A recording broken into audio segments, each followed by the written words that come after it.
ਵਾਹਿਗੁਰੂ ਸਾਹਿਬ ਜੀ। ਬੇਸੁਮਾਰ ਅਥਾਹ ਅਗਣਤ ਅਤੁਲੈ, ਜਿਉ ਬੁਲਾਵਹੁ ਤਿਉ ਨਾਨਕ ਦਾਸ ਬੋਲੇ। ਡੰਡੌਤ ਬੰਦਨ ਅਨਕ ਬਾਰ, ਸਰਬ ਕਲਾ ਸਮਰੱਥ। ਡੋਲਨ ਤੇ ਰਾਖੋ ਪ੍ਰਭੂ, ਨਾਨਕ ਦੇ ਕਰ ਹੱਥ। ਡੋਲਨ ਤੇ ਰਾਖੋ ਪ੍ਰਭੂ,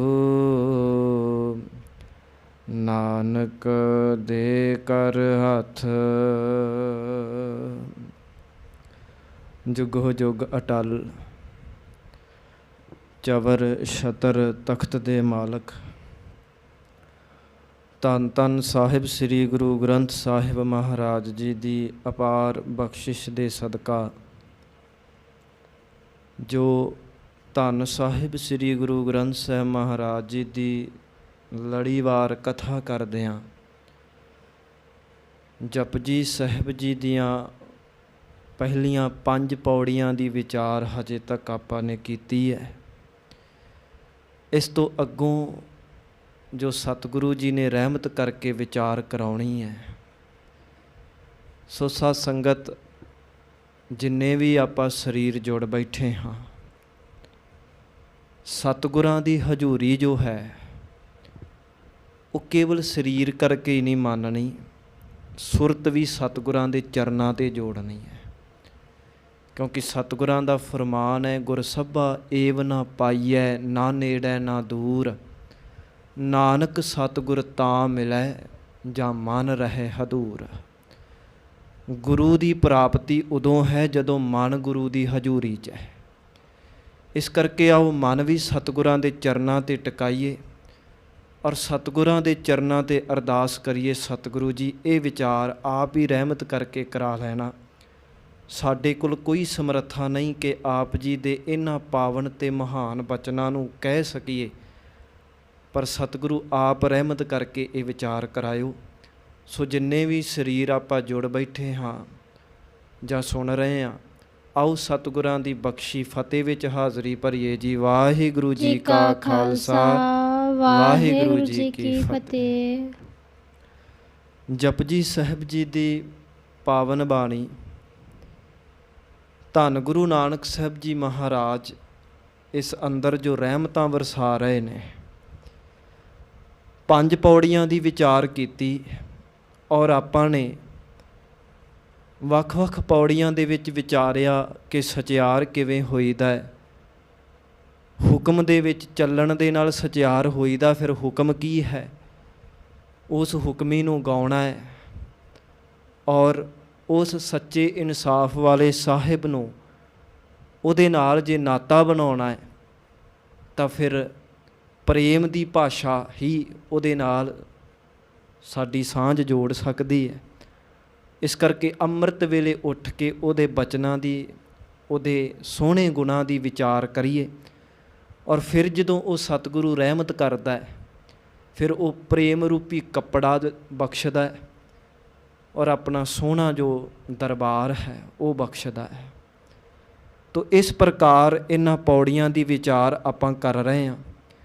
5 ਪੌੜੀਆਂ ਦੀ ਵਿਚਾਰ ਹੋਈ ਹੈ। ਇਸ ਤੋਂ ਅੱਗੋਂ ਜਿਹੜੀ ਵਿਚਾਰ ਸਤਿਗੁਰਾਂ ਨੇ ਆਪ ਰਹਿਮਤ ਕਰਕੇ ਕਰਾਉਣੀ ਆ। ਜਿੰਨੇ ਸਰੀਰ ਜੁੜੇ ਹਾਂ, ਆਓ ਆਪਣੀ ਰਸਨਾ ਨੂੰ ਪਵਿੱਤਰ ਕਰੀਏ ਔਰ ਅੱਗੋਂ ਅੱਖਰੀ ਅਰਥਾਂ ਦੀ ਜੋ ਪ੍ਰਾਰੰਭਤਾ ਕਰੀਏ ਜੀ। ਸਾਰੇ ਉਚਾਰਨ ਕਰੀਏ, ਸਤਨਾਮ ਸ੍ਰੀ ਵਾਹਿਗੁਰੂ ਸਾਹਿਬ ਜੀ।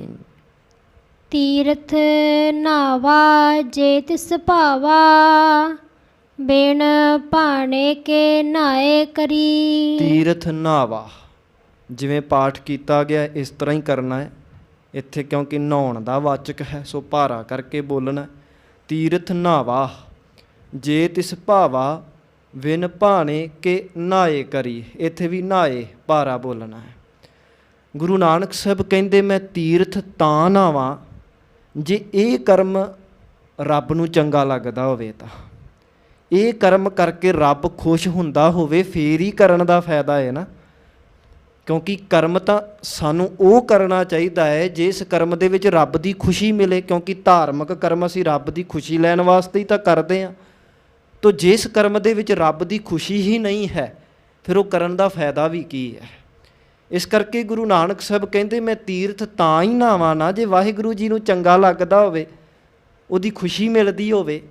ਅਤੇ ਜੇ ਉਹਨੂੰ ਚੰਗਾ ਹੀ ਨਹੀਂ ਲੱਗਦਾ ਤਾਂ ਫਿਰ ਤੀਰਥ ਨਹਾ ਕੇ ਮੈਂ ਕੀ ਖੱਟ ਲਾਂਗਾ, ਕੀ ਫਾਇਦਾ ਹੋਏਗਾ। ਤੋ ਇਹ ਮਹਾਰਾਜ ਸਾਨੂੰ ਫਰਮਾਉਣਾ ਕਰਦੇ ਹਨ, ਜੇਤੀ ਸਿਰਠ ਉਪਾਈ ਵੇਖਾ ਵਿਣ ਕਰਮਾ ਕੇ ਮਿਲੈ ਲਈ। ਮਹਾਰਾਜ ਕਹਿੰਦੇ ਜਿੰਨੀ ਵੀ ਸ੍ਰਿਸ਼ਟੀ ਮੈਂ ਇਹ ਵੇਖਦਾ ਹਾਂ ਔਰ ਮੈਂ ਇਹ ਅਹਿਸਾਸ ਕੀਤਾ ਹੈ ਵੀ ਕਰਮਾਂ ਤੋਂ ਬਿਨਾਂ, ਉਹਦੀ ਬਖਸ਼ਿਸ਼ ਤੋਂ ਬਿਨਾਂ ਕੁਝ ਵੀ ਨਹੀਂ ਮਿਲਦਾ। ਭਾਵੇਂ ਜਿਹੜੇ ਮਰਜ਼ੀ ਧਰਮ ਕਰਮ ਕਰ ਲਈਏ, ਭਾਵੇਂ ਤੀਰਥ ਨਹਾ ਲਵੋ, ਪਰ ਵਾਹਿਗੁਰੂ ਜੀ ਦੀ ਬਖਸ਼ਿਸ਼ ਤੋਂ ਬਿਨਾਂ ਕੁਝ ਨਹੀਂ ਮਿਲਣਾ। ਜਾਂ ਦੂਸਰੇ ਪ੍ਰਕਾਰ ਇਹਦੇ ਅਰਥ ਕੀਤੇ ਜਾਂਦੇ ਨੇ ਕਿ ਜਿੰਨੀ ਵੀ ਸ੍ਰਿਸ਼ਟੀ ਅਸੀਂ ਬਣੀ ਵੇਖਦੇ ਹਾਂ ਔਰ ਇਸ ਸ੍ਰਿਸ਼ਟੀ ਦੇ ਵਿੱਚ ਦੇਖਿਆ ਕਿ ਕਰਮਾਂ ਤੋਂ ਬਿਨਾਂ, ਜਿਵੇਂ ਦੇ ਸਾਡੇ ਕਰਮ ਨੇ, ਚੰਗੇ ਨੇ ਕਿ ਮਾੜੇ ਨੇ, ਉਹਨਾਂ ਕਰਮਾਂ ਤੋਂ ਬਿਨਾਂ ਸਾਨੂੰ ਕੁਝ ਨਹੀਂ ਮਿਲਣਾ। ਜੇ ਹੁਣ ਕਰਦਾ ਕੋਈ ਮਾੜੇ ਕੰਮ ਹੋਵੇ ਤੇ ਕਵੇ ਵੀ ਤੀਰਥ ਨਹਾ ਕੇ ਜਾਂ ਮੱਸਿਆ ਨਹਾ ਕੇ ਮੈਨੂੰ ਚੰਗਾ ਫਲ ਮਿਲ ਜੂਗਾ, ਮਹਾਰਾਜ ਕਹਿੰਦੇ ਇਹ ਕਿਵੇਂ ਹੋ ਸਕਦਾ। ਬੀਜੇ ਤੂੰ ਕੰਡੇ ਤੇ ਕਹੇ ਮੈਨੂੰ ਦਾਖਾਂ ਮਿਲ ਜਾਣ, ਇਹ ਕਿਵੇਂ ਹੋ ਸਕਦਾ। ਕੰਡੇ ਬੀਜੇ ਨੇ, ਕੰਡੇ ਹੀ ਮਿਲਣਗੇ, ਭਾਵੇਂ ਤੀਰਥ ਨਹਾਉਂਦਾ ਰਹਿ, ਭਾਵੇਂ ਇਸ਼ਨਾਨ ਕਰਦਾ ਰਹਿ। ਤੇ ਜੇ ਦਾਖਾਂ ਦੇ ਬੀਜ ਬੀਜੇਗਾ ਫੇਰ ਹੀ ਦਾਖਾਂ ਮਿਲਣਗੀਆਂ ਨਾ। ਇਸੇ ਤਰ੍ਹਾਂ ਮਹਾਰਾਜ ਕਹਿੰਦੇ ਨੇ ਭਲਿਆ ਜੇ ਤੂੰ ਚੰਗੇ ਕਰਮ ਕਰੇਂਗਾ ਤੇ ਚੰਗਾ ਫਲ ਮਿਲਣਾ ਹੈ ਨਾ। ਜੇ ਮਾੜੇ ਕਰਮ ਬੀਜਦਾ ਰਿਹਾ ਤੇ ਸੋਚੇ ਤੀਰਥ ਨਹਾ ਕੇ ਮੈਂ ਚੰਗਾ ਫਲ ਲੈ ਜਾਵਾਂਗਾ, ਮਹਾਰਾਜ ਕਹਿੰਦੇ ਮੈਂ ਇਸ ਸ੍ਰਿਸ਼ਟੀ ਦੇ ਵਿੱਚ ਦੇਖ ਲਿਆ ਕਿ ਕਰਮਾਂ ਤੋਂ ਬਿਨਾਂ ਕੁਝ ਵੀ ਨਹੀਂ ਮਿਲਦਾ। ਮਤ ਵਿੱਚ ਰਤਨ ਜਵਾਹਰ ਮਾਣਕ ਜੇ ਇੱਕ ਗੁਰ ਕੀ ਸਿੱਖ ਸੁਣੀ। ਮਹਾਰਾਜ ਕਹਿੰਦੇ ਜੇ ਗੁਰੂ ਦੀ ਇੱਕ ਵੀ ਸਿੱਖਿਆ ਤੂੰ ਸੁਣ ਲਵੇਂ ਨਾ, ਆਪਣੇ ਹਿਰਦੇ ਤੇ ਗ੍ਰਹਿਣ ਕਰ ਲਵੇਂ, ਉਹਦੀ ਸਿੱਖਿਆ ਦੇ ਨਾਲ ਸਾਂਝ ਪਾ ਲਵੇਂ, ਤੇ ਤੇਰੀ ਮੱਤ ਵਿੱਚ ਹੀ ਰਤਨ ਜਵਾਹਰਤ ਤੇ ਮੋਤੀ ਆ ਜਾਣਗੇ। ਕਹਿਣ ਤੋਂ ਭਾਵ ਹੁਣ ਰਤਨ ਜਵਾਹਰ ਮੋਤੀ ਕੀ ਹੈ, ਮਤਲਬ ਕੀਮਤੀ ਚੀਜ਼। ਜੇ ਤੂੰ ਗੁਰੂ ਦੀ ਸਿੱਖਿਆ ਸੁਣ ਲਵੇਂ ਕੀ ਹੋਏਗਾ, ਤੇਰੀ ਮੱਤ ਬਹੁਤ ਕੀਮਤੀ ਬਣ ਜਾਵੇਗੀ। ਤੇ ਮੱਤ ਕਿਹੜੀ ਕੀਮਤੀ ਆ, ਜਿਹੜੀ ਮੱਤ ਗੁਰੂ ਵਾਲੀ ਹੋਵੇ, ਜਿਸ ਮੱਤ ਦੇ ਵਿੱਚ ਗੁਣ ਟਿਕੇ ਹੋਣ। ਤੋ ਜੇ ਅਸੀਂ ਗੁਰੂ ਦੀ ਸਿੱਖਿਆ ਸੁਣਦੇ ਹਾਂ ਤੇ ਮਹਾਰਾਜ ਕਹਿੰਦੇ ਤੇਰੀ ਮੱਤ ਬੜੀ ਗੁਣਵਾਨ ਹੋ ਜਾਵੇਗੀ, ਬਹੁਤ ਕੀਮਤੀ ਹੋ ਜਾਵੇਗੀ। ਗੁਰਾ ਇੱਕ ਦੇਹ 부ਝਾਈ। ਹੇ ਸਤਿਗੁਰੂ ਮੈਨੂੰ ਇੱਕ ਗੱਲ ਚੰਗੀ ਤਰ੍ਹਾਂ ਬੁਝਾ ਦੇ, ਮੈਨੂੰ ਸਮਝਾ ਦੇ। ਸਭਨਾ ਜੀਆ ਕਾ ਇੱਕ ਦਾਤਾ ਸੋ ਮੈਂ ਵਿਸਰ ਨਾ ਜਾਈ। ਸਤਿਗੁਰੂ ਜੀ ਇਹ ਗੱਲ ਮੈਨੂੰ ਚੰਗੀ ਤਰ੍ਹਾਂ ਬੁਝਾ ਦੇ ਵੀ ਸਾਰਿਆਂ ਦਾ ਇੱਕੋ ਹੀ ਦਾਤਾ ਏ, ਹੋਰ ਕੋਈ ਦਾਤਾ ਨਹੀਂ। ਕੋਈ ਸਰਪੰਚ ਮੰਤਰੀ ਸੰਤਰੀ ਦਾਤੇ ਨਹੀਂ ਹੈਗੇ। ਤੇ ਜੇ ਉਹ ਦਾਤੇ ਨਹੀਂ ਫਿਰ ਮੈਂ ਉਹਨਾਂ ਅੱਗੇ ਹੱਥ ਕਿਉਂ ਅੱਡਾਂ।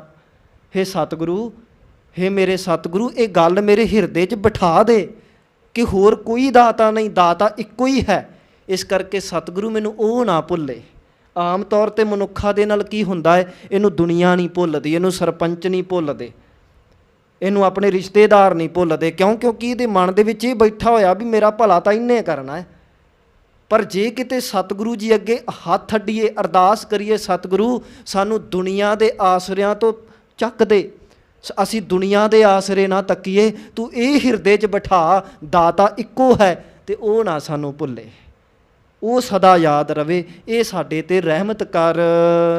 ਜੇ ਜੁਗ ਚਾਰੇ ਆਰਜਾ ਹੋਰ ਦਸੂਣੀ ਹੋਏ। ਆਮ ਤੌਰ ਤੇ ਸੰਸਾਰ ਦੇ ਵਿੱਚ ਦੇਖਦੇ ਹਾਂ ਵੀ ਜਿਸ ਵੀ ਕਿਸੇ ਦੀ ਉਮਰ ਵਡੇਰੀ ਬਹੁਤ ਵੱਡੀ ਹੋ ਜਾਵੇ ਨਾ, ਮਤਲਬ ਕੋਈ ਬਹੁਤ ਲੰਬੀ ਉਮਰ ਭੋਗ ਕੇ ਜਾਵੇ, ਤਾਂ ਲੋਕੀ ਉਹਨੂੰ ਖੁਸ਼ਕਿਸਮਤ ਸਮਝਦੇ ਨੇ।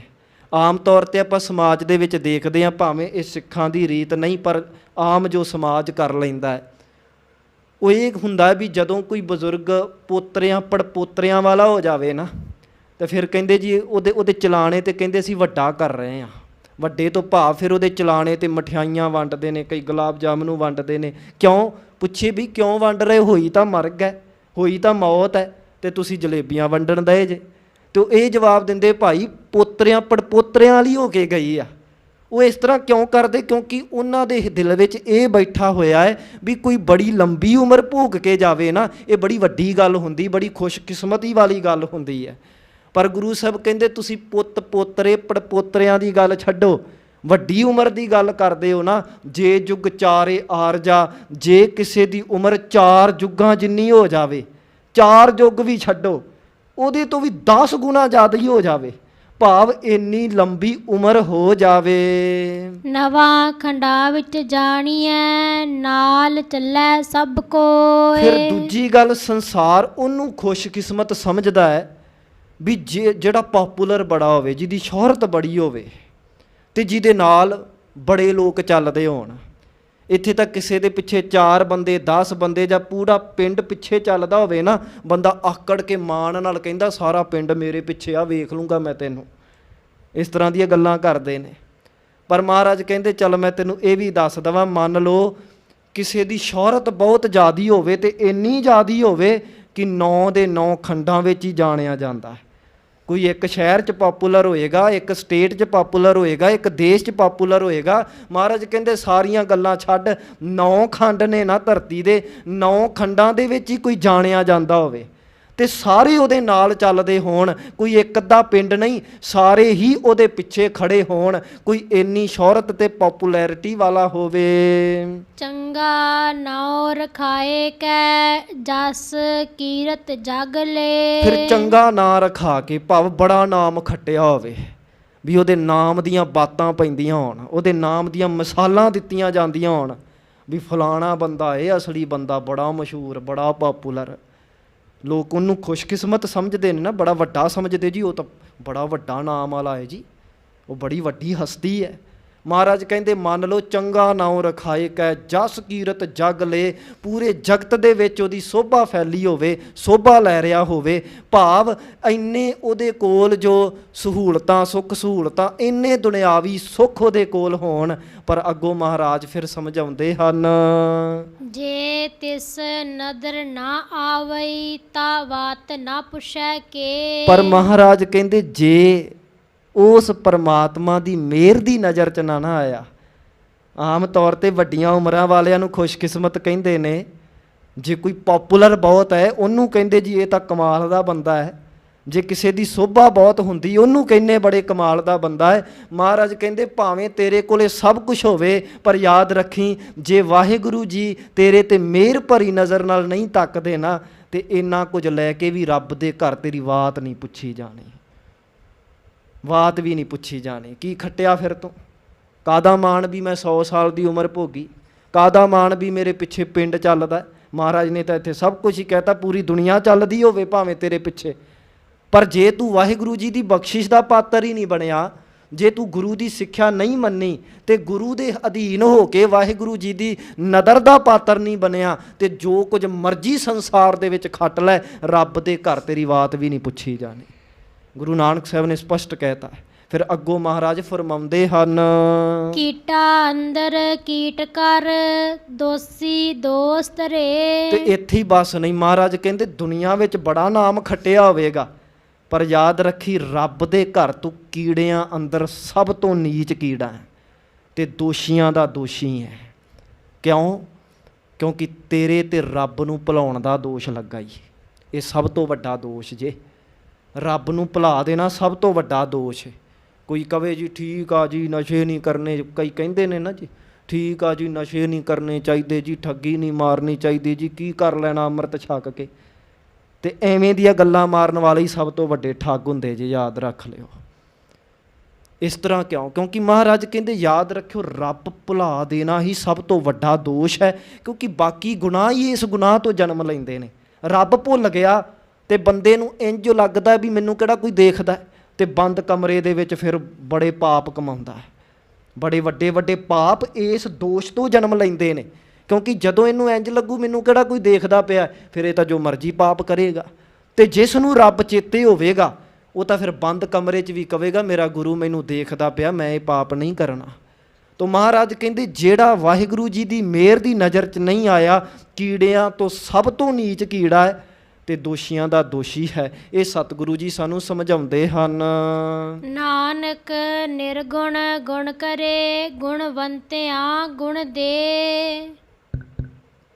ਤੋ ਸਤਿਗੁਰੂ ਗੁਰੂ ਨਾਨਕ ਸਾਹਿਬ ਮਹਾਰਾਜ ਕਹਿੰਦੇ ਨੇ, ਜੇ ਤੂੰ ਉਹਦੀ ਮਿਹਰ ਦੀ ਨਜ਼ਰ 'ਚ ਨਾ ਆਇਆ, ਫਿਰ ਆਹ ਹਾਲਾਤ ਨੇ ਤੇਰੇ। ਇਸ ਕਰਕੇ ਤੂੰ ਗੁਰੂ ਦੀ, ਉਸ ਵਾਹਿਗੁਰੂ ਜੀ ਦੀ ਸ਼ਰਨੀ ਡਿੱਗ ਪੈ।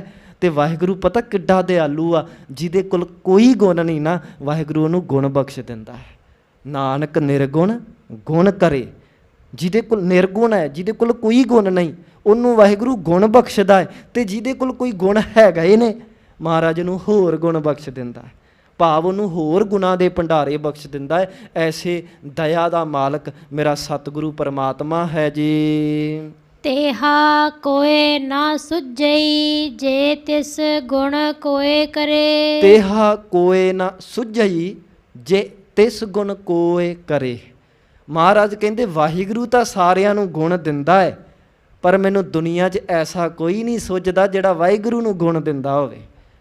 ਕੋਈ ਜੰਮਿਆ ਦੁਨੀਆ ਵਿੱਚ ਜਿਹੜਾ ਕਵੇ ਵੀ ਆਹ ਗੁਣ ਰੱਬ ਦੇ ਅੰਦਰ ਮੇਰੇ ਕਰਕੇ ਆਇਆ, ਪਾਗਲ ਹੀ ਹੋਏਗਾ ਜਿਹੜਾ ਇੰਜ ਬੋਲਦਾ। ਮਹਾਰਾਜ ਕਹਿੰਦੇ ਨਹੀਂ, ਐਵੇਂ ਦਾ ਮੈਨੂੰ ਕੋਈ ਨਹੀਂ ਦਿਖਦਾ ਜਿਹੜਾ ਉਹਨੂੰ ਵੀ ਗੁਣ ਕਰ ਸਕੇ, ਜਿਹੜਾ ਉਹਨੂੰ ਵੀ ਗੁਣ ਦੇ ਸਕੇ। ਤੋ ਇਸ ਤਰ੍ਹਾਂ ਸਤਿਗੁਰੂ ਜੀ ਨੇ ਇਸ ਪੌੜੀ ਦੇ ਵਿੱਚ ਸਾਨੂੰ ਸਮਝਾਉਣਾ ਕੀਤਾ ਹੈ। ਸੁਣੈ ਸਿੱਧ ਪੀਰ ਸੁਰਨਾਥ।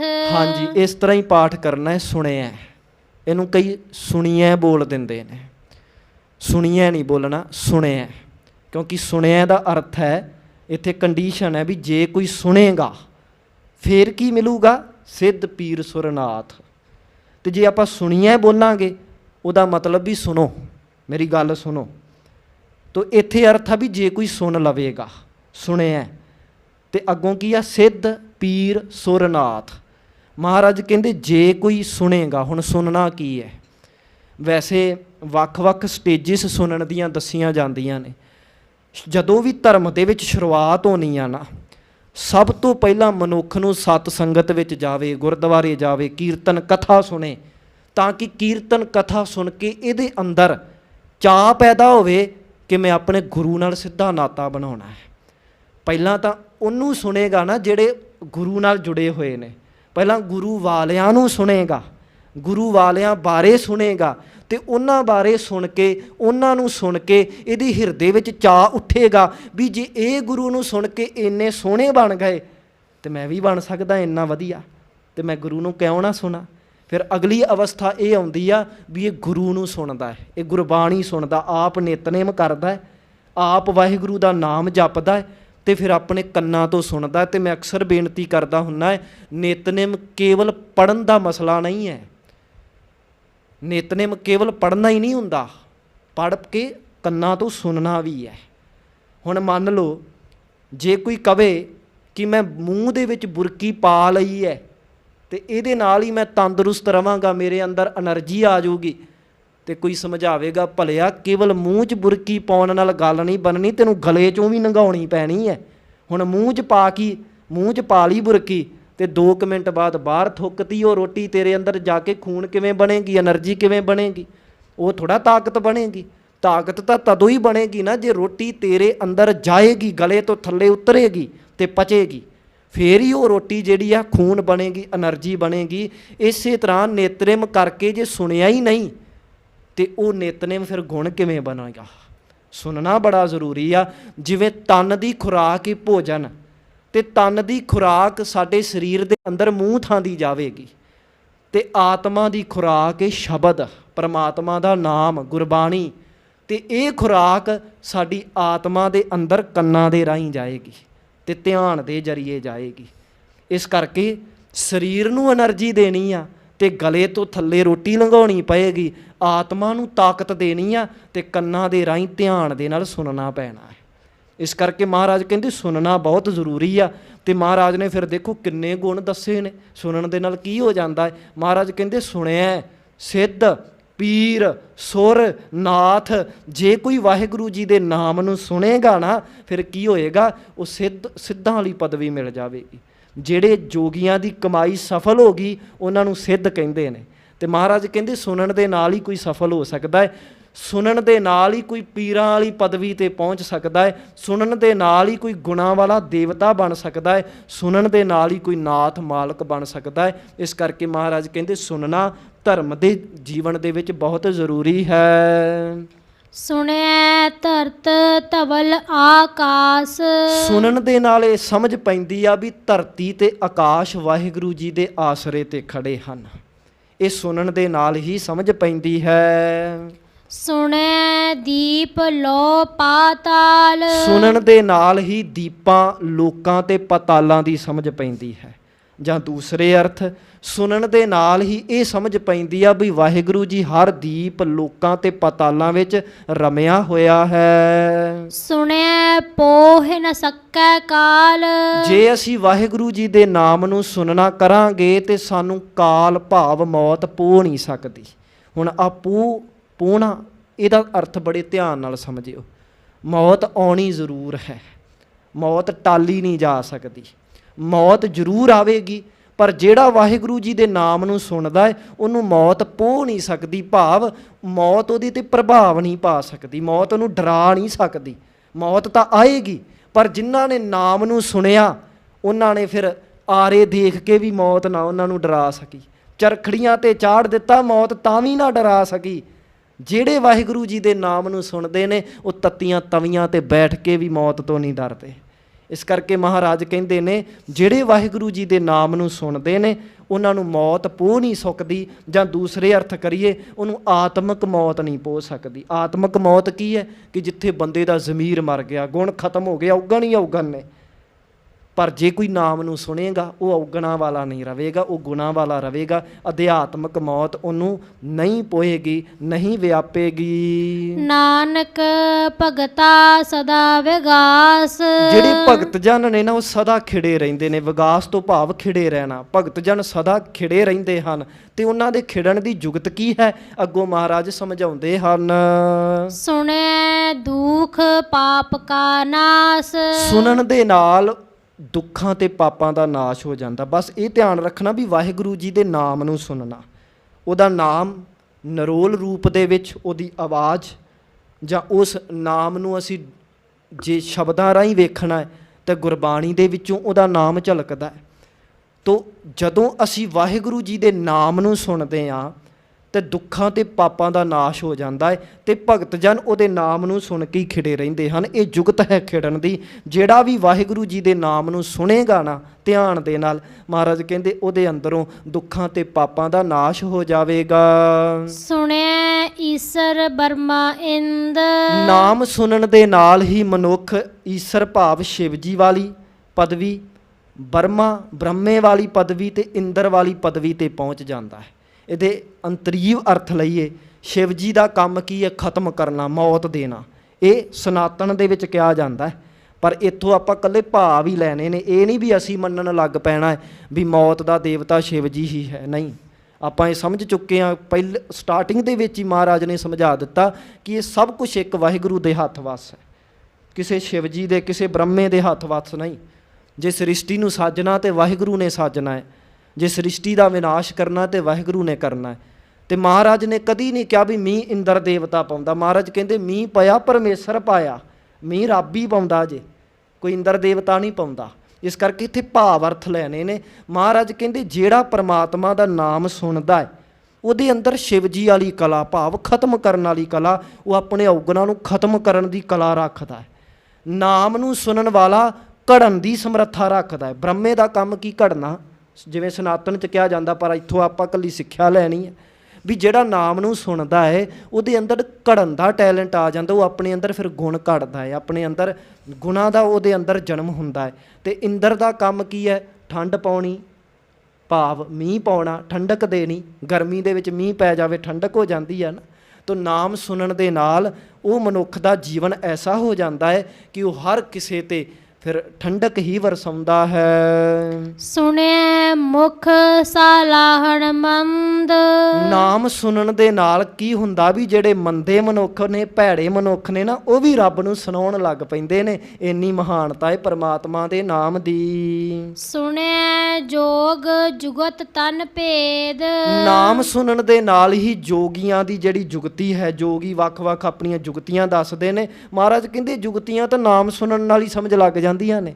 ਤੇ ਜਿੰਨੇ ਤਨ ਦੇ ਭੇਦ ਨੇ, ਜੋ ਤਨ ਦੇ ਜਿਹੜੇ ਗੁੱਝੇ ਭੇਦ ਨੇ, ਜੋ ਅੱਜ ਕੱਲ੍ਹ ਦੇਖੋ ਸਾਇੰਟਿਸਟ ਵੀ ਬਾਹਰ ਰੱਖਦੇ ਪਏ ਨੇ, ਕਿੰਨਾ ਕੁਝ ਇਸ ਸਰੀਰ ਦੇ ਬਾਰੇ ਵਿਗਿਆਨ ਨੇ ਜਾਣ ਲਿਆ। ਮਹਾਰਾਜ ਕਹਿੰਦੇ ਇਹਦੀ ਸਮਝ ਵੀ ਨਾਮ ਸੁਣ ਕੇ ਪੈ ਜਾਂਦੀ ਹੈ। ਹੁਣ ਗੁਰੂ ਸਾਹਿਬ ਨੇ ਕਿੰਨੇ ਤਨ ਦੇ ਭੇਦ ਦੱਸੇ। ਉਦੋਂ ਹੁਣ ਕੋਈ ਸਾਇੰਸ ਇੰਨੀ ਡਿਵੈਲਪ ਥੋੜ੍ਹਾ ਹੋਈ ਸੀ, ਉਹ ਨਾਮ ਦੀ ਬਰਕਤ ਹੀ ਸੀ ਨਾ, ਕਿ ਅੰਦਰੋਂ ਜਿਹੜਾ ਉਹ ਸਾਰੀ ਸੋਝੀ ਪੈ ਗਈ। ਤਾਂ ਮਹਾਰਾਜ ਕਹਿੰਦੇ ਨਾਮ ਸੁਣਨ ਦੇ ਨਾਲ ਹੀ ਜੋਗੀਆਂ ਵਾਲੀ ਜਿਹੜੀ ਜੁਗਤ ਸਮਝ ਪੈ ਜਾਂਦੀ ਹੈ। ਕੋਈ ਸਾਨੂੰ ਉਵੇਂ ਦੇ ਰਸਤੇ 'ਤੇ ਚੱਲਣ ਦੀ ਲੋੜ ਨਹੀਂ। ਨਾਮ ਸੁਣਨ ਦੇ ਨਾਲ ਹੀ ਤਨ ਦੇ ਜਿਹੜੇ ਭੇਦ ਹਨ ਇਹ ਸਮਝ ਲੱਗਦੇ ਹਨ। ਸੁਣਿਐ ਸਾਸਤ ਸਿਮਰਤ ਵੇਦ। ਨਾਮ ਸੁਣਨ ਦੇ ਨਾਲ ਹੀ ਜਿਹੜੇ ਧਾਰਮਿਕ ਗ੍ਰੰਥ ਨੇ, ਸ਼ਾਸਤਰ, ਸਿਮਰਤੀਆਂ, ਵੇਦ ਨੇ ਜਿਹੜੇ, ਇਹਨਾਂ ਦੀ ਜਿਹੜੀ ਸਮਝ ਪੈਂਦੀ ਹੈ। ਭਾਵ ਜਿੰਨੇ ਵੀ ਧਾਰਮਿਕ ਗ੍ਰੰਥ ਨੇ ਉਹਨਾਂ ਦੀ ਸਮਝ ਤਾਂ ਹੀ ਪਏਗੀ ਜੇ ਅਸੀਂ ਵਾਹਿਗੁਰੂ ਜੀ ਦੇ ਨਾਮ ਨੂੰ ਸੁਣਾਂਗੇ। ਨਾਨਕ ਭਗਤਾ ਸਦਾ ਵਿਗਾਸ। ਮਹਾਰਾਜ ਕਹਿੰਦੇ ਜਿਹੜੇ ਭਗਤ ਜਨ ਨੇ ਉਹ ਸਦਾ ਖਿੜੇ ਰਹਿੰਦੇ ਹਨ। ਸੁਣਿਐ ਦੁਖ ਪਾਪ ਕਾ ਨਾਸ। ਨਾਮ ਸੁਣਨ ਦੇ ਨਾਲ ਦੁੱਖਾਂ ਤੇ ਪਾਪਾਂ ਦਾ ਨਾਸ਼ ਹੁੰਦਾ ਹੈ। ਸੁਣਿਐ ਸਤ ਸੰਤੋਖ ਗਿਆਨ। ਨਾਮ ਸੁਣਨ ਦੇ ਨਾਲ ਸਤ, ਇੱਥੇ ਸੱਸਾ ਤੇ ਤੱਤੇ ਨੂੰ ਔਂਕੜ ਹੈ। ਸਤ ਤੋਂ ਭਾਵ ਇੱਥੇ ਆ ਵੀ ਉੱਚਾ ਆਚਰਣ, ਉੱਚਾ ਕਿਰਦਾਰ। ਨਾਮ ਸੁਣਨ ਦੇ ਨਾਲ ਹੀ ਸਾਡਾ ਕਿਰਦਾਰ, ਸਾਡਾ ਆਚਰਣ ਉੱਚਾ ਹੋਵੇਗਾ। ਅਸੀਂ ਨੀਵੇਂ ਆਚਰਣ ਵਾਲੇ ਨਹੀਂ ਹੋਵਾਂਗੇ। ਉੱਚੇ ਆਚਰਣ ਵਾਲਾ ਮਨੁੱਖ ਤਦੋਂ ਹੀ ਬਣੇਗਾ ਜਦੋਂ ਪਰਮਾਤਮਾ ਦੇ ਨਾਮ ਨੂੰ ਸੁਣੇਗਾ। ਨਾਮ ਸੁਣਨ ਦੇ ਨਾਲ ਹੀ ਸੰਤੋਖ ਆਵੇਗਾ। ਤੇ ਸੰਤੋਖ ਤੋਂ ਭਾਵ ਰੱਜ ਜਾਣਾ। ਹੁਣ ਕਿਸੇ ਕਿਸਮ ਦੀ ਭੁੱਖ ਨਹੀਂ ਰਹੀ। ਅੱਖਾਂ ਨੂੰ ਕੁਝ ਗਲਤ ਦੇਖਣ ਦੀ ਭੁੱਖ ਨਹੀਂ ਹੈ, ਕੰਨਾਂ ਨੂੰ ਕੁਝ ਗਲਤ ਸੁਣਨ ਦੀ ਭੁੱਖ ਨਹੀਂ ਹੈ, ਜ਼ਬਾਨ ਨੂੰ ਨਿੰਦਿਆ ਕਰਨ ਦੀ ਭੁੱਖ ਨਹੀਂ ਰਹੀ, ਇਸ ਜ਼ਬਾਨ ਨੂੰ ਖਾਣ ਪੀਣ ਦੇ ਚਸਕੇ ਨਹੀਂ ਰਹੇ। ਇਹ ਨਾਮ ਸੁਣਨ ਦੇ ਨਾਲ ਹੀ ਮਨੁੱਖ ਰੱਜ ਸਕਦਾ ਹੈ। ਤੇ ਨਾਮ ਸੁਣਨ ਦੇ ਨਾਲ ਹੀ ਜਿਹੜਾ ਅਧਿਆਤਮਕ ਗਿਆਨ ਹੈ ਉਹ ਬੰਦੇ ਦੇ ਅੰਦਰ ਆਉਂਦਾ ਹੈ ਜੀ। ਸੁਣਿਐ 68 ਕਾ ਇਸਨਾਨ। ਨਾਮ ਸੁਣਨ ਦੇ ਨਾਲ ਹੀ ਮਾਨੋ 68 ਤੀਰਥਾਂ ਦਾ ਇਸ਼ਨਾਨ ਹੋ ਗਿਆ। ਹੁਣ ਇੱਥੇ ਗਹਿਰੇ ਅਰਥ ਲਿਓ ਜੇ। ਸਨਾਤਨ ਦੇ ਵਿੱਚ 68 ਤੀਰਥਾਂ ਦੇ ਇਸ਼ਨਾਨ ਦੀ ਮਹਾਨਤਾ ਇਸ ਕਰਕੇ ਆ ਕਿਉਂਕਿ ਉਹ ਕਹਿੰਦੇ ਨੇ ਵੀ 68 ਤੀਰਥਾਂ ਦਾ ਇਸ਼ਨਾਨ ਕਰਾਂਗੇ ਤੇ ਪਵਿੱਤਰ ਹੋ ਜਾਵਾਂਗੇ। ਪਰ ਗੁਰੂ ਨਾਨਕ ਸਾਹਿਬ ਨੇ ਸਪਸ਼ਟ ਕਰ ਦਿੱਤਾ, ਸੋਚੈ ਸੋਚ ਨਾ ਹੋਵਈ, ਜੇ ਸੋਚੀ ਲਖਵਾਰ। ਬਾਹਰ ਦੇ ਇਸ਼ਨਾਨ ਕਰਨ ਦੇ ਨਾਲ ਮਨ ਨੇ ਸੁੱਚਾ ਨਹੀਂ ਹੋਣਾ। ਤੋ ਇੱਥੋਂ ਭਾਵ ਲੈਣਾ ਹੈ ਵੀ 68 ਤੀਰਥਾਂ ਦੇ ਇਸ਼ਨਾਨ ਤੋਂ ਭਾਵ ਕੀ ਲੈਣਾ ਵੀ ਮਨ ਪਵਿੱਤਰ ਕਰਨ ਦੇ ਜਿਹੜੇ ਯਤਨ ਨੇ ਉਹ ਸਫਲ ਤਦੋਂ ਹੋਣਗੇ ਜਦੋਂ ਨਾਮ ਨੂੰ ਸੁਣਾਂਗੇ। ਕਿਉਂਕਿ ਬਾਹਰੀ ਇਸ਼ਨਾਨ ਦੇ ਨਾਲ ਮਨ ਨੇ ਸਾਫ਼ ਤਾਂ ਨਹੀਂ ਹੋਣਾ, ਪਰ ਜੇ ਨਾਮ ਨੂੰ ਸੁਣਾਂਗੇ ਤਾਂ ਜਿਹੜਾ ਸਾਡਾ ਮਨ ਉਹ ਜ਼ਰੂਰ ਪਵਿੱਤਰ ਹੋਏਗਾ। ਨਾਮ ਸੁਣਨ ਦੇ ਨਾਲ ਹੀ ਮਾਨੋ 68 ਤੀਰਥਾਂ ਦਾ ਇਸ਼ਨਾਨ ਹੋ ਗਿਆ। ਭਾਵ ਇਹ ਮਨ ਜਿਹੜਾ ਹੈ ਉਹ ਪਵਿੱਤਰ ਹੋ ਜਾਂਦਾ ਹੈ। ਸੁਣਿਐ ਪੜ ਪੜ ਪਾਵਹਿ ਮਾਨ। ਸੁਣਿਆ ਇੱਥੇ ਭਾਰਾ ਕਰਕੇ ਬੋਲਣਾ ਜੀ, ਪੜ ਪੜ। ਜੇ ਪੜ ਪੜ ਬੋਲਾਂਗੇ, ਸੁਣਿਆ ਪੜ ਪੜ ਪਾਵੇ ਮਾਨ। ਪੜ ਤੋਂ ਭਾਵ ਹਿੰਦੀ ਵਿੱਚ ਬੋਲਿਆ ਜਾਂਦਾ ਪੜਨਾ, ਪਰ ਇੱਥੇ ਪੜ ਪੜ ਭਾਰਾ ਕਰਕੇ ਬੋਲਣਾ ਹੈ। ਸੁਣਿਆ ਪੜ ਪੜ ਪਾਵੇ ਮਾਨ। ਇੱਥੇ ਪੜ ਪੜ ਤੋਂ ਭਾਵ ਵੀ ਪੜਨ ਦੀ ਗੱਲ ਹੋ ਰਹੀ ਹੈ, ਸਟੱਡੀ ਕਰਨ ਦੀ ਗੱਲ ਹੋ ਰਹੀ ਹੈ। ਮਹਾਰਾਜ ਕਹਿੰਦੇ ਨੇ ਕਿ ਨਾਮ ਸੁਣਨ ਦੇ ਨਾਲ ਹੀ ਮਨੁੱਖ ਨੂੰ ਉਹ ਮਾਣ ਮਿਲਦਾ ਹੈ ਜਿਹੜੇ ਲੋਕੀ ਐਡੀਆਂ ਐਡੀਆਂ ਡਿਗਰੀਆਂ ਤੇ ਵੱਡੇ ਵੱਡੇ ਗ੍ਰੰਥ ਪੜ੍ਹ ਕੇ ਪਾਉਂਦੇ ਨੇ। ਮਹਾਰਾਜ ਕਹਿੰਦੇ ਉਹ ਮਾਣ ਤਾਂ ਨਾਮ ਸੁਣ ਕੇ ਹੀ ਸਾਨੂੰ ਮਿਲ ਜਾਂਦਾ ਹੈ। ਸੁਣਿਐ ਲਾਗੈ ਸਹਿਜ ਧਿਆਨ। ਨਾਮ ਸੁਣਨ ਦੇ ਨਾਲ ਜਿਹੜਾ ਧਿਆਨ ਹੈ ਨਾ ਜੀ ਉਹ ਸਹਿਜੇ ਹੀ ਟਿਕ ਜਾਂਦਾ ਹੈ, ਸਹਿਜੇ ਹੀ। ਪਹਿਲਾਂ ਕੀ ਹੁੰਦਾ ਵੀ ਜ਼ੋਰ ਲਾਉਣਾ ਪੈਂਦਾ ਹੈ। ਸ਼ੁਰੂ ਦੇ ਵਿੱਚ ਬੜਾ ਜ਼ੋਰ ਲਾਉਣਾ। ਮੰਨ ਲਓ ਇੱਥੇ ਬੈਠੇ ਆ ਤੇ ਵਾਰੀ ਵਾਰੀ ਧਿਆਨ ਭੱਜਦਾ ਹੈ, ਪੜ੍ਹਦੇ ਕੁਝ ਪਏ ਆ, ਧਿਆਨ ਬਾਜ਼ਾਰ 'ਚ ਫਿਰਦਾ ਹੁੰਦਾ ਹੈ। ਪੜ੍ਹ ਬੈਠੇ ਕਿਤੇ ਹੋਰ ਹਾਂ ਤੇ ਮਨ ਕਿਤੇ ਹੋਰ ਭੱਜਾ ਰਹਿੰਦਾ, ਤੇ ਫਿਰ ਸਾਨੂੰ ਜ਼ੋਰ ਲਾਉਣਾ ਪੈਂਦਾ ਵੀ ਨਹੀਂ ਮੈਂ ਕੰਸਨਟਰੇਟ ਕਰਾਂ ਜੀ, ਧਿਆਨ ਲਾਵਾਂ। ਪਰ ਮਹਾਰਾਜ ਕਹਿੰਦੇ ਵੀ ਜਿਹੜਾ ਮਨੁੱਖ ਪਰਮਾਤਮਾ ਦੇ ਨਾਮ ਨੂੰ ਸੁਣਦਾ ਹੈ, ਇਹ ਅਭਿਆਸ ਕਰਦਾ ਹੈ, ਫਿਰ ਉਹਦਾ ਧਿਆਨ ਸਹਿਜ ਹੀ ਟਿਕ ਜਾਂਦਾ ਹੈ। ਭਾਵ ਉਹਨੂੰ ਹੁਣ ਜ਼ੋਰ ਨਹੀਂ ਲਾਉਣਾ ਪੈਂਦਾ ਧਿਆਨ ਟਿਕਾਉਣ ਦੇ ਲਈ, ਧਿਆਨ ਆਪਣੇ ਆਪ ਸੁਤੇ ਸਿੱਧ ਹੀ ਟਿਕ ਜਾਂਦਾ ਹੈ। ਨਾਨਕ ਭਗਤਾ ਸਦਾ ਵਿਗਾਸ। ਭਗਤ ਜਨ ਜਿਹੜੇ ਹਨ ਉਹ ਸਦਾ ਖਿੜੇ ਰਹਿੰਦੇ ਹਨ। ਸੁਣੈ ਦੁਖ ਪਾਪ ਕਾ ਨਾਸ। ਨਾਮ ਸੁਣਨ ਦੇ ਨਾਲ ਦੁੱਖਾਂ ਤੇ ਪਾਪਾਂ ਦਾ ਨਾਸ਼ ਹੁੰਦਾ ਹੈ। ਸੁਣੈ ਸਰਾ ਗੁਣਾ ਕੇ ਗਾਹ। ਹਾਂਜੀ, ਸੁਣਿਆ ਸਰਾ ਗੁਣਾ ਕੇ ਗਾਹ। ਮਹਾਰਾਜ ਕਹਿੰਦੇ ਨਾਮ ਸੁਣਨ ਦੇ ਨਾਲ ਸਰਾ ਤੋਂ ਭਾਵ ਸਰੋਵਰ, ਨਾਮ ਸੁਣਨ ਦੇ ਨਾਲ ਮਨੁੱਖ ਗੁਣਾਂ ਦੇ ਸਰੋਵਰ ਨੂੰ ਗਾਉਣ ਵਾਲਾ ਹੋ ਜਾਵੇਗਾ। ਭਾਵ ਬੇਅੰਤ ਗੁਣ ਇਹਦੇ ਅੰਦਰ ਆ ਜਾਣਗੇ। ਸੁਣੈ ਸੇਖ ਪੀਰ ਪਾਤਸ਼ਾਹ।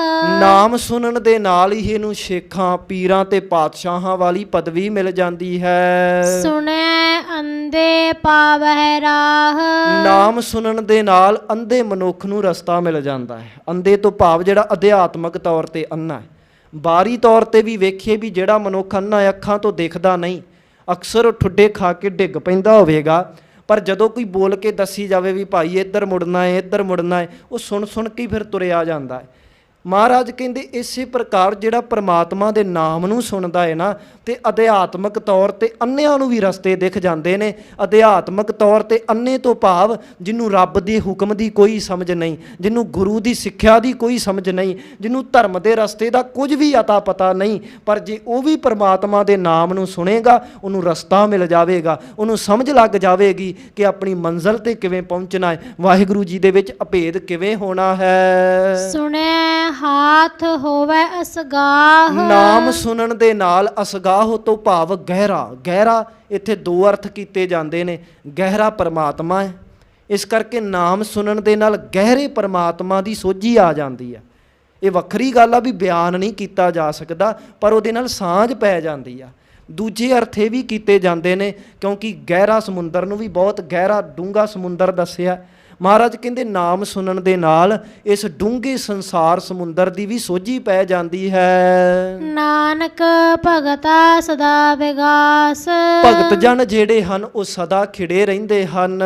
ਸੁਣੈ ਦੁਖ ਪਾਪ ਕਾ ਨਾਸ। ਨਾਮ ਸੁਣਨ ਦੇ ਨਾਲ ਦੁੱਖਾਂ ਤੇ ਪਾਪਾਂ ਦਾ ਨਾਸ਼ ਹੋ ਜਾਂਦਾ ਹੈ। ਹੁਣ ਇਹ ਗੱਲ ਧਿਆਨ ਦਿਓ ਸਾਧ ਸੰਗਤ, ਸੁਣਿਆ ਵਾਲੀਆਂ 4 ਪੌੜੀਆਂ ਤੇ ਚਾਰੇ ਪੌੜੀਆਂ ਦੀਆਂ ਜਿਹੜੀਆਂ ਆਖਰੀ 2 ਤੁਕਾਂ ਨੇ ਉਹ ਇਹੀ ਨੇ ਕਿ ਨਾਨਕ ਭਗਤਾ ਸਦਾ ਵਿਗਾਸ, ਸੁਣਿਆ ਦੁਖ ਪਾਪ ਕਾ ਨਾਸ।